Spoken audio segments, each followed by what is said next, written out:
Балдар, баарыңарга салам. Бүгүнкү күнүңөргө эң сонун маанай каалайм. Сабакка даярсыңарбы? Анда сабакты баштайлы. Бүгүн биз сабакта сүйлөмдүн айтылыш максатына карай бөлүнүшүн эске салабыз. Сүйлөмдүн түрлөрүнө мисалдарды келтиребиз. Өтүлгөн лексикаларды колдонуп, чакан текст түзгөнгө көнүгөбүз. Алгач эрежелерди эске түшүрүп алалы.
Балдар, мына ушул эрежелерге таянып, төмөнкү сөздөрдү колдонуп, базарда деген темада чакан текст түзгүлө.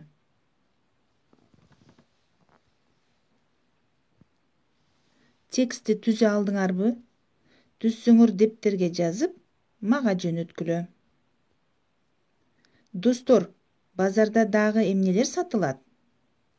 Бул сүрөттөн эмнелерди көрүп турасыңар?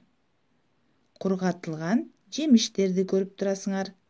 Кургатылган жемиштер деген сөз орус тилине кандай деп айтылат? Которуп көргүлөчү. Эми үйгө тапшырма. Берилген сүрөттөгү сөздөрдү жаттап алгыла. Сөздүккө жазып койгондо унутпагыла. Достор, көңүл бурганыңарга рахмат. Жакшы калгыла.